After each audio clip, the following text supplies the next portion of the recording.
بسم اللہ الرحمن الرحیم۔ قرآن حکیم کی ایک ایسی صورت جس کا نام ہی عورتوں کے نام پر رکھا گیا، بڑے اہم مضامین گھریلو اور خواتین کی زندگی کے حوالے سے اس میں بیان کیے گئے۔ اس کا نزول کب ہوا اور مضامین کیا ہیں، ان ساری باتوں کو آج ہم جانتے ہیں۔ قرآن مجید کی چوتھی سورت النساء ہے، جس کا معنی عورتیں، لیڈیز، خواتین ہوتا ہے۔ 176 آیات پر اور 3035 الفاظ، جبکہ 16030 حروف اور 34 رکوعوں پر یہ سورہ مقدسہ مشتمل ہے۔ اس کا نزول 3 ہجری غزوہ احد کے بعد کچھ مسائل پیدا ہو گئے خواتین کے یتیم بچوں کے، اس حوالے سے یہ نازل ہوئی، جبکہ چوتھی ہجری کے اختتام یا 5ویں کے اوائل تک اس سورہ مقدسہ کا نزول ہوا۔ دلچسپ بات یہ ہے کہ مردوں کے نام پر کوئی بھی صورت نہیں ہے۔ ویسے مردوں کے بہت سے احکامات قرآن نے بیان کیے، لیکن خواتین کے نام پر صورت ہے اور وہ نساء ہے۔ اس میں سب سے اہم عنوان جو پہلا بیان ہوا وہ گھریلو زندگی ہے، رشتوں ناتوں کی اہمیت ہے، اس لیے کہ گھر پہلا مدرسہ ہوتا ہے جہاں اخلاق کی قدریں اچھی یا بری لوح قلب پر رقم کی جاتی ہیں۔ دوسرا عنوان سورہ نساء کا آئلی قوانین ہے، اس لیے کہ ایک انسانی معاشرے کی تشکیل اور تطہیر کے لیے آئلی قوانین اچھے ہونا یہ ضروری ہے۔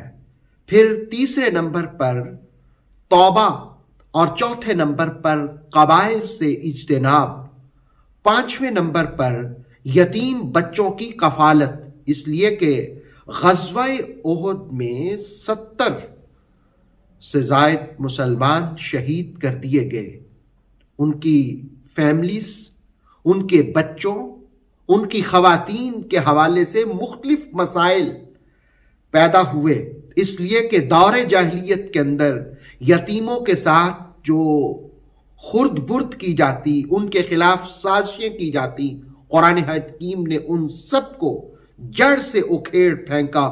اور سورہ نساء قرآن مجید نے بتایا کہ اچھا گھرانہ وہی ہوتا ہے اور اچھے لوگ اور اچھا معاشرہ وہی ہوتا ہے جہاں یتیموں کے ساتھ اچھا سلوک کیا جاتا ہے۔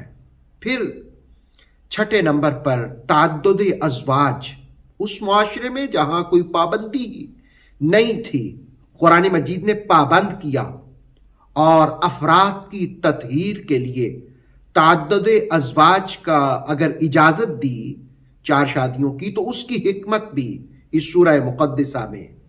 اور پھر 7ویں نمبر پر عورت کا مقام، اس لیے کہ عرب معاشرے کے اندر طویل عرصے سے عورت ظلم و ستم کا شکار تھی، بیٹی کو پیدا ہوتے ہی زندہ درگور کر دیا جاتا، مختلف مذاہب قوموں کے ہاں جوتی کی نوک کے برابر اسے نہیں سمجھا جاتا، اور مرد کے ساتھ ہی اس کو بھی زندہ جلا دیا جاتا۔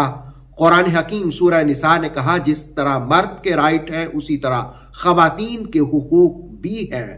پھر 8ویں نمبر پر وراثت کی تقسیم، سورہ نساء کی تفسیر پر تفسیر تبصرہ کا یہ جملہ بہت خوبصورت ہے کہ سورہ نساء مطلع دعوت کے افق پر تقسیم دولت کا نیا اور تازہ سورج لے کر نمودار ہوئیں۔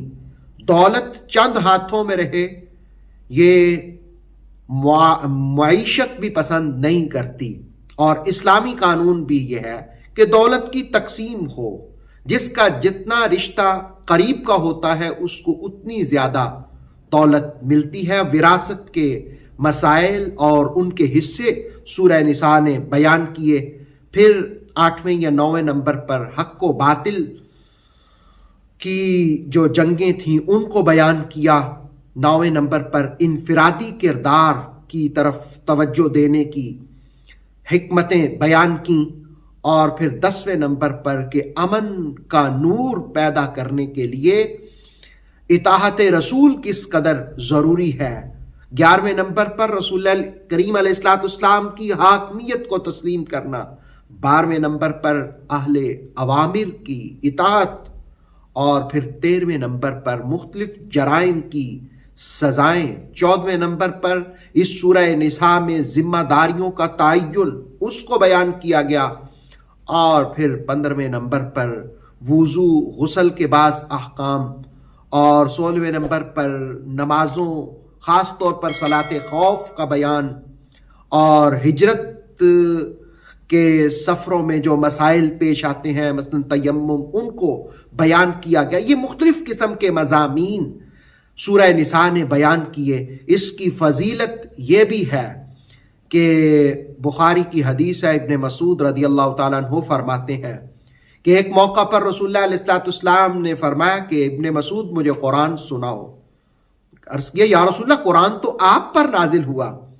تو رسول اللہ علیہ السلام نے فرمایا میں پسند کرتا ہوں کسی اور سے بھی سننا۔ تو ابن مسعود کہتے ہیں میں نے سورہ نساء پڑھنی شروع کی۔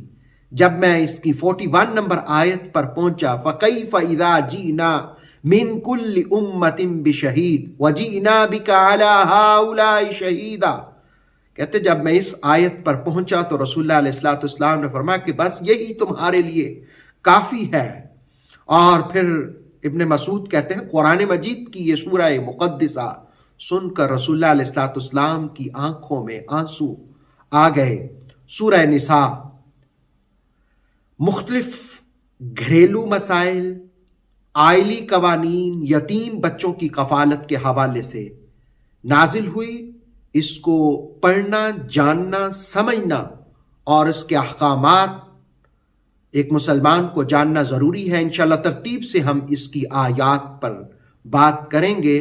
یہ عورتوں کے نام کی واحد صورت ہے، جبکہ رجال نام کی کوئی صورت قرآن میں نہیں ہے۔ اللہ رب العالمین اس سورہ مقدسہ کے فضائل، اس کے مفاہیم، اس کی تفسیر ہمیں سمجھنے کی توفیق عطا فرمائے۔ اوتھینٹک اسلامک نالج کے لیے نور وحی یوٹیوب چینل کو سبسکرائب کیجئے، بیل آئیکن کو بھی لازمی پریس کریں۔ نور وحی کے فیس بک پیج، ٹک ٹاک اور انسٹاگرام کو بھی فالو اور لائک کیجئے تاکہ ہماری ہر نئی آنے والی ویڈیو آپ تک بر وقت پہنچ سکے۔